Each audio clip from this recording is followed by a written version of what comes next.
घाट कहते हैं दरवाजा, उसी घाट पर बैठाएंगे ताकि सूरज का साथ दे और उसकी आँख खुल जाए।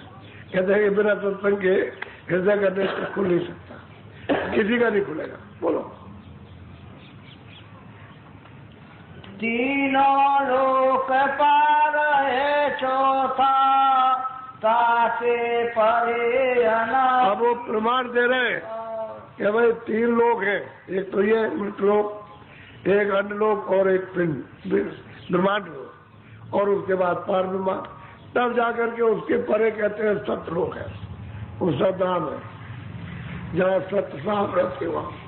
अब बहुत दूर है, यहाँ तो है नहीं है, और रास्ता उसका एक ही जाने का, दूसरा कोई रास्ता नहीं। अंदर तुम्हारे सबके रास्ता और उसकी डोरी पड़ी हुई है, लेकिन अब यह है कि जब तक सत्संग नहीं मिलेगा तब तक डोरी नहीं मिल सकती। वो शब्द की डोरी, नाम की डोरी, आवाज की डोरी, वो जब तक नहीं मिलेगी तब तक, क्योंकि सूरज शब्द रूप है, इसमें भी शब्द है, लेकिन वो शब्द से अलग हो गई, इसलिए बारी बारी आवरण में फिरती है।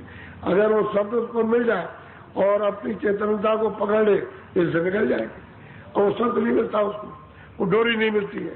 तो कहते हैं बिना सत्संग के वो जगह की नहीं। तो कहते हैं कि भाई 3 लोग के पार चौथा है। अब 3 लोग ईश्वर का लोग, ये यहाँ मृत लोग, उसके बाद मतलब है कि ब्रह्मांड है, और उसके परे पार ब्रह्मांड, तब जाकर के सत्य देश है। तो कहते हो तो सत्य तो उसके पार है, ये सब तो वही सत्य देश ही से सब हुआ, अनादि धाम से भी नहीं कुछ हुआ, सब सत्पुरुष की मौज मर्जी से हुआ। अनादि पुरुष की तो जो मर्जी होनी चाहिए वो तो हो गई, अब ये सत्पुरुष की मर्जी। कहते हैं चौथा धाम ये तीनों के पार है। बोलो। सातु लहर उपजा सतनामा चौथे पद की रचना। बस कहते हैं कि उनकी जो हिलोर हुई वो अनादि पुरुष की, उससे सतनाम सस्ता। कहते हैं कि फिर वो रचना फिर हुई। अब उनकी जब रचना होगी तो फिर नीचे का विस्तार होगा, इनकी इच्छा से फिर नीचे सब विस्तार होगा। सुनते ही सतलोक से ही आएगी, शब्द ही जाएगी, और ये जितने भी है ये सब के सब वही से आएंगे। वही जो आप में प्रकाश है वही उनमें है। ये नहीं कि उनका प्रकाश कम था और आपका मतलब ज्यादा या आपका कम था, उनका सब एक ही प्रकाश में रहती थी, एक ही शक्ति में, एक ही ज्ञान में, एक ही बोध में। अब यह है कि उनको पहले भेज दिया और फिर उन्होंने इनको जब भेजा, इनको ईश्वर को, ब्रह्म को, पार ब्रह्म को, तो उसके बाद में मतलब यह है कि फिर उन्होंने तपस्या की और हमको फिर बाद में जब खुश हो गए तो हमको दिया। भाई अंतर है, तो हमको नीचे उतार दिया। अब नीचे जब आए थे तो पूरा बोध था, फिर उसमें कोई कमी नहीं थी किसी तरह की। लेकिन जब यहाँ फंसोगे, जब आपको अधिकार देंगे तब गड़बड़ी हो जाएगी, तब आपका सब छिन जाएगा, लुट जाओगे आप मैदान में। जैसे कोई आदमी बहुत धनधाम रहता, मैदान में लुट गया, उसके पास कुछ नहीं रह गया। ऐसे भी लुट जाओगे, ज्ञान लुट जाएगा, शक्ति लुट जाएगी, आनंद लुट जाएगा, और सूरज का जो प्रकाश था वो लुट गया, और बस आप आवरण में आ गए। ठीक यही बात है, वो ऊंचे पद पे बैठे अभी आ गए, बस ये बात है। और नहीं तो जिस तरह से ये आए वैसे सुनते भी गए, उसी बोध में, उसी शक्ति में, उनमें कोई कमी नहीं किसी में। जब ये पहुंच जाएंगे तो वही होता है। बोलो। सासु लहर उपजा सतनामा चौथे पद की रचना था। बस कहते हैं चौथे पद, फिर उन्होंने रचना का विस्तार किया। बोलो।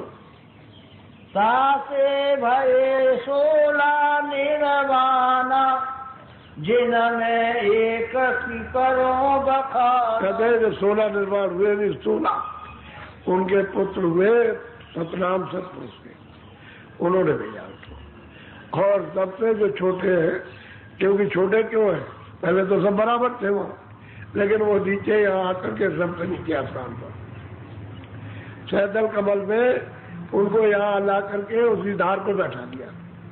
शब्दी की धार है, उस सब धारा है, और उसी धार पर यहाँ नीचे बैठा दिया। सबसे नीचे स्थान वही है। यहाँ लाकर इसलिए सबसे छोटे और बाकी इनसे बड़े बड़े, उनकी रचना भी बड़ी है, उनका प्रकाश भी, सब कुछ, उनकी शक्ति भी ज्यादा बहुत, लेकिन ये सबसे छोटे। तो कहते हैं कि और तो छोड़ दीजिए, छोटे के बखान करता हूँ, वर्णन करता हूँ कि जो सैदल कमल में जिनको निरंजन कहते हैं, जिनको मुसलमान खुदा कहते हैं और मतलब एक ईसाई उनको गाट कहते हैं, वो यही सैदल कमल में, इन्हीं को हिंदू निरंजन भगवान कहते हैं। बोलो।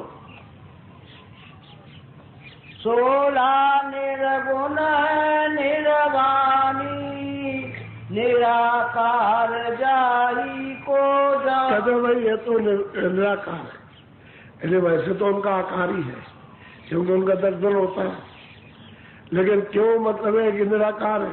क्या मतलब है तुम्हारी सबकी आंखें बंद होंगी, नहीं देख सकते हो, आंख खुल जाए वो तो दिखाई देते ही हो। कहते हैं भाई वो निराकार है, आकार है उनका लेकिन दिखाई न देने के कारण निराकार। अब यह है कि सत्संग मिल जाए तब तो आंख खुले, तब तो दिखाई दे, और सत्संग नहीं मिलता है तो सबकी आंखें बंद है, उनको नहीं देख सकते, इसलिए वो निराकार है। अब वो जैनियों में भी यही बात है, अपने हिंदुओं में भी यही बात है, ईसाइयों में यही बात है, समझते कुछ नहीं, लकीर के फकीर।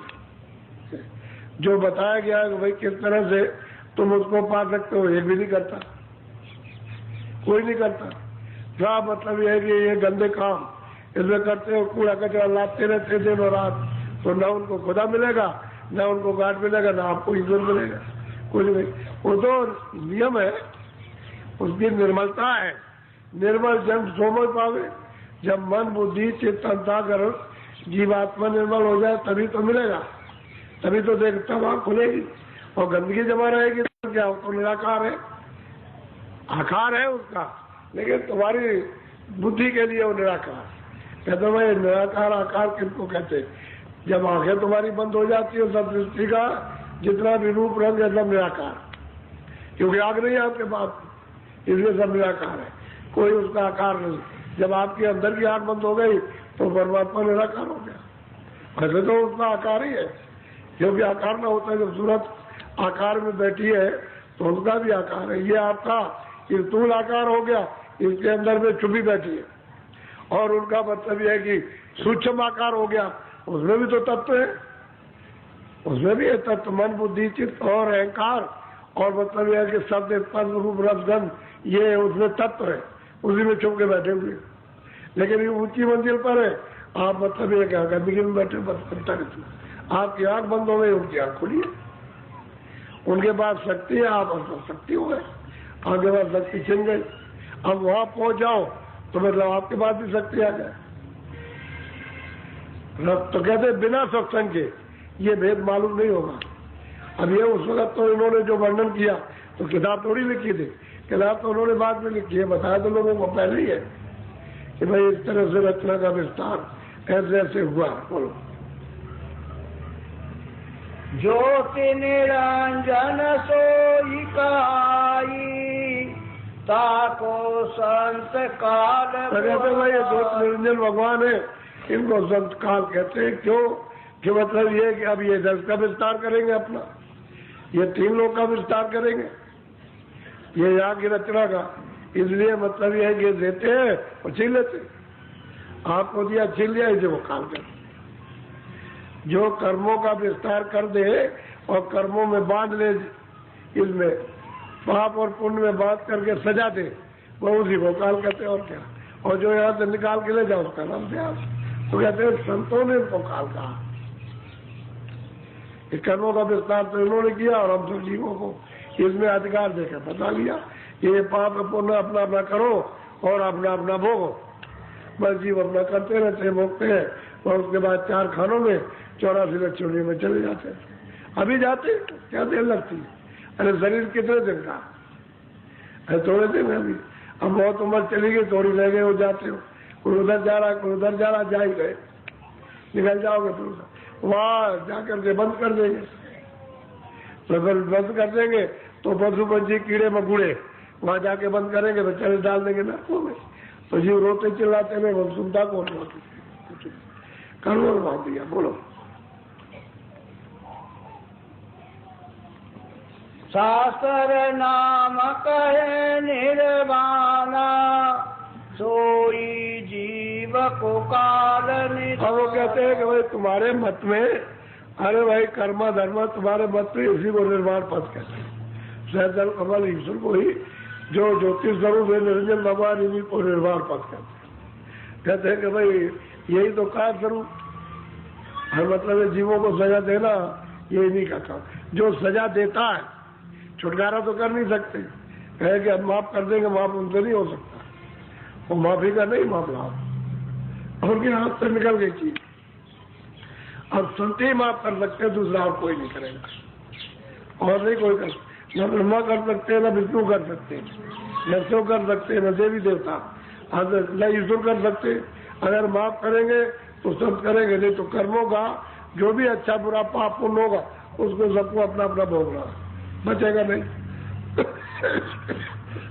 इसीलिए आपको सजा मिलती रहती है। इसमें से निकाला, अच्छा चलो ठीक है, आपको इसमें से निकाला, राजा बना दिया, तो आप क्या करोगे? वो लड़ाई करोगे ना, देखते रहोगे लड़ाई हो रही है, आपने हथियार बना लिया, दूसरों को मारोगे तो मार दोगे, तो आखिर उसका क्या इंजाम होगा?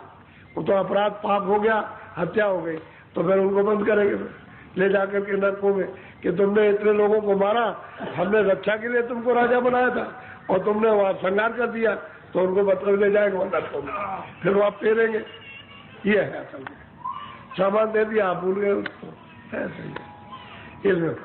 तो बिना सत्संग के कहते हैं कि अरे भाई धर्मा कर्मा, बिना सत्संग के पता नहीं लगेगा और रास्ता में जुक्ति नहीं मिलेगी। बिना सत्संग के मतलब आंख में निर्वाण पद प्राप्त नहीं होगा, वो तो प्राप्त करने वाला मिलेगा तब निर्वाण पद मिलेगा। तो कहते हैं रचना तो ऐसे हुई है और तुम यहाँ कहाँ अटके हुए हो? ये तो यहाँ की रचना नहीं है, रचना तो ऊपर से आई, क्योंकि ईश्वर भी तो वहीं से आए, ब्रह्म भी वहीं से आए, ये सब वही के वही है, वहीं से आए, और सब तुरते वहीं से आई, सत्य देश से। तो असल में बात ये है, इनको मांग लिया और मांग करके जब अपने अधीन कर लिया तो यहाँ ला करके बता लिया, बस इतना अंतर है। आप वो दी हुई चीज यदि ऐसे नहीं मालिक ले सकता, जुक्ति कर लेगा, क्योंकि आपको दे दिया खुद ही में। जब दे दिया तो जुक्ति, तो उन्होंने देखा कि इनको तो बहुत तकलीफ, बहुत दुख है, बहुत पीड़ा है, चलो संतों को दे दे। तो संत आए, बहुत प्यार से जगाते हैं, वो कहते हैं चलो रास्ता बताते हैं, चलो घर में पहुंचने का, तो आप उनके साथ हो जाइए। वो थोड़ी कहते हैं कि उसके नियम को बिगाड़ दो, जो काल का नियम है, जो विधान है, उसके अनुकूल चलो, बिगाड़ते नहीं है।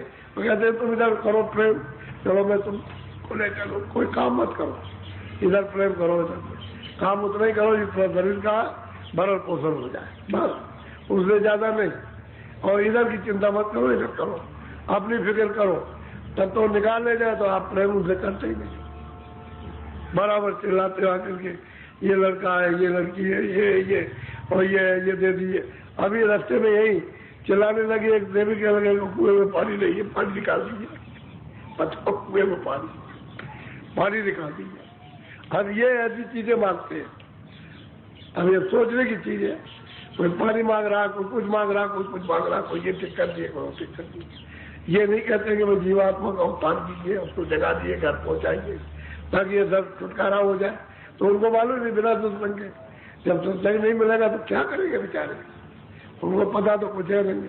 अच्छा, जो किताबों में पुरानी लिखा है वो समझ में नहीं आता, वो उस समय की बात है, आपकी तो भाषा है नहीं, अब भाषा दूसरी हो गई और भाषा से समझ में नहीं आ रहा। अब इस समय भाषा की ज्यादा मिलना चाहिए, मौजूदा जो हमको हमारी भाषा में समझा के निकाले, वो समझता है। पुरानी भाषा लकीर के फकीर हो, क्या करेगा? एक आदमी अगर संस्कृत का बोध करे न करे, लेकिन संस्कृत पढ़ना उसको आ जाए तो सुनाता रहेगा, उसको मालूम भी नहीं क्या संस्कृत, आप क्या समझोगे? वो सुना देगा बहुत कुछ। अंग्रेजी नहीं जानता तो अंग्रेजी में अगर कोई सुनाए तो आप बैठे क्या करोगे? इसका क्या मतलब है? बस ठीक इसी तरह से तो हमारी आध्यात्मिक भाषा थी, वो रास्ता भूल गया। और उन किताबों में तो उस समय लिखा था, अब तो लिखा नहीं है। अब तो हमको सरल भाषा चाहिए तो उससे बोध कराया जाए। यानी मतलब ये लोग आते क्यों है? इस भाषा से समझते हुए तब आते हैं।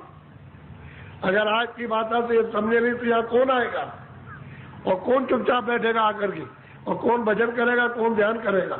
वो बातें जब समझ में आती है तब उनकी समझ में आता है, तब भजन करते हैं, तभी तो मतलब काम होता है। अब वो पुरानी लकीर फकीर, अब समय क्या, कोई चाहिए वैद, बहुत अच्छा लुकमान हकीम, बड़े बड़े डॉक्टर थे, और लुकमान हकीम तो उससे बीमारी चली जाएगी। अरे इतना तो सोचना चाहिए कि वक्त के डॉक्टर हकीम के पास जाओ कि बीमारी तो आज फैली है, और वो मिल जाए तुमको तो वो दवा करेगा। तुम लुकमान हकीम मरे जा रहे हो तो मतलब तो आत्म कल्याण कब होगा, जब वक्त का मिलेगा। वक्त का हकीम डॉक्टर नहीं मिलेगा जानकार तो कल्याण नहीं हो सकता, रास्ता नहीं मिलेगा, सफाई नहीं होगी, कर्मों का नाश नहीं होगा, तो छुटकारा जीव नहीं पाएगा। असली बात तो ये है। बोलो।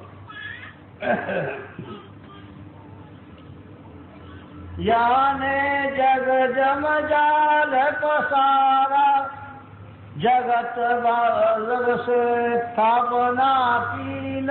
कहते हैं कि भाई इन्होंने बड़ा पसारा किया है, और इसमें मतलब जब जाल, ऐसा जाल बिछाया, मतलब ये है कि और ऐसा विस्तार कर दिया कि जीव बेचारे यहाँ से निकल के नहीं। अब इतना ही मौका मिला आपको मनुष्य शरीर का, ये भी निकला जा रहा, फिर कोई मौका मिलना नहीं है। तुम लोगों को महात्माओं को मालूम है कि दोबारा मौका ये मिलेगा नहीं, क्योंकि कितने करोड़ भक्त हो जाएंगे तब भी नहीं मिलना। तो ये मौका में तो कहते हैं भाई तुम इससे कुछ अपना काम कर लो, तो जागते नहीं, चेतते नहीं, समझते नहीं, सत्संग मिलता नहीं, तो क्या करेंगे, कुछ नहीं करेंगे। फिर कल आपको समझाएंगे भी तो बहुत है, उसको समझ लो, थोड़ा सा सुन लो, ज्ञान में बैठा लो। कोई मैं ही कोई बात नहीं कहता हूँ, पिछले लोगों ने भी कहा, कोई बात मैं कह दूँ आपको सीधी भाषा में, लेकिन प्रमाण के साथ में मिल जाए तो मजबूती हो जाती, विश्वास हो जाता। ये नहीं भाई कोई अपनी तरफ से बात नहीं हो रही है, जो महापुरुष है मतलब ये है कि लोगों को दे करके गए वो रास्ता ठीक है, और भैया है कि उसका बोधाप। बोलो जय गुरुदेव। तो भाई आपने कहा था जोरदार कि देखो सब लोग शाकाहारी हो, नामदान पहले नहीं, पहले सत्संग सुनो, और बताएं कि भाई शाकाहारी रहो तो सुधार करो। जब इस शरीर को आप खराब कर लोगे तो ये खून चलायमान हो जाएगा, जब चलायमान तो मन बुद्धि और ये चित्त तो ये सब चलायमान हो जाएंगे, ये इंद्रियों की तरफ विकारों की तरफ दौड़ेंगे, तो उस समय पर कोई एकाग्रता आएगी। अरे शुद्ध आहार करो, जिससे कि खून ठंडा रहे और शुद्ध रहे, तब मतलब सत्संग समझ में आएगा। सुनोगे बैठ करके तो एकाग्रता आएगी, फिर मन नहीं दौड़ेगा, और सत्संग सुन लोगे, उसके बाद जब नामदान लोगे तो भजन होगा। आप आए भी सत्संग सुना नहीं, कहते भजन 20 साल हो गए मेरे पास, और यहाँ लौट के नहीं आए, और ये कह के गए मैं भजन करूंगा, और उन्होंने नामदान ले लिया और चले गए, और 20 साल के बाद लौट करके आए। मैंने भाई तुम तो बिल्कुल एकदम सफेद हो गए, अभी तक कहाँ रहे? वो ये समझते होंगे बाबा जी 20 साल के बाद हमको भूल जाएंगे, समझ गए? अभी तक कहाँ रहे? कह रहे मैं इसमें फंस गया उसमें, तो अब क्या कर सकते हैं ये बताओ तुम? अभी इस अवस्था में क्या कर सकते हो? अब तो यही है कि मरा हुआ जानवर पड़ा, उसको कंधे पर लाद के बाहर फेंका, मैं इतना ही हो सकता और क्या होगा? यदि 20 साल पता ही नहीं, खबर नहीं है, तुम उस मोह जाल में उसमें फंस गए, जाकर के उसमें पड़े रहे और गोते लेते रहे। कोई जब नहीं मिला सहारा तो चलो वहां चलेंगे। अब असली बात ये 20 साल 10 15 साल हो गए। अरे भाई कहा तो था कि मैं भजन करूंगा, हमसे वचन दिया था कि मैं भजन करूंगा, हमको बता दिया, अच्छी बात है। अच्छा पहले उनको शुरू में हुआ भी, उसमें जाल में फंस गए, वो भी गवा दिया, और जो कुछ भी बताया था वो सब भूल गए। उनसे पूछा भाई तुमको कुछ याद है? तो यह क्या करते आए? अब ये थोड़ा बहुत रह गया, वही रहो। कह रहे वहां बड़ी मारा पीटी हो रही, वहां एक वो रोटी नहीं देता, तो क्या यहाँ हाथी खाना बना रखा कि दुनिया के लोग आ जाए सब यही पड़े रहे यहाँ करके? अरे भाई वहां करो जिनको पाला पोसा है, तुम्हारी सेवा करे, तो उनको जब ये बोध हो कि भाई उन्होंने हमारी सेवा की है तो मुझे भी करना चाहिए, तो वो तो ज्ञान मिलता नहीं उनको। कि भाई तुम्हारे पिता है, तुम्हारे लड़के हैं, और तुम्हारा वक्त आ गया सेवा करने का, जब तक तुम्हारा वक्त नहीं था ये सेवा करते थे। तो ये तो सत्संग से मिलेगा, बगैर सत्संग के कुछ समझ में नहीं आता। यहाँ हमारा पीटी हो रही है, आदमी को मार दे, बच्चे को मार दे, और मार दे मतलब स्त्री को मार दे, जिसको चाहे उसको मार दे, वो झगड़ा हो रहा घर घर में, आग लग गई, बिल्कुल फैल गया। अब ऐसे समय में सत्संग किधर मिलेगा, बहुत मुश्किल है। वही हम सोचा करते हैं कि भाई इतनी निर्मल चीज है और इतनी गंदगी में रह करके कैसे प्राप्त करें, बहुत मुश्किल है। फिर भी मालिक आपके ऊपर दया करना, गंदगी में होते हुए तो साकारी रहो थोड़ा सा। अरे अभी तक जो कुछ भी किया हो तो किया, लेकिन अब तो कम से कम अपना रास्ता कम से कम बना लो। अब तो उसकी तैयारी करो कि मैं चलो किसी तरह से आप बचे रहे, अब आगे के लिए हम अपना जीवन कम से कम बना ले, कुछ यहाँ कल्याण के लिए कुछ कर ले तैयारी। बोलो जय गुरुदेव।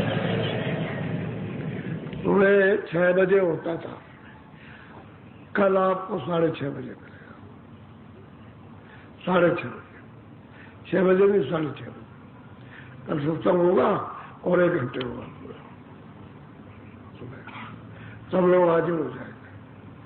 जितने भी लोग वहां सेवा करते हैं मंदिर पर, इधर उधर सब यहाँ रहेंगे, सबके सब सत्संग का सुने होगा।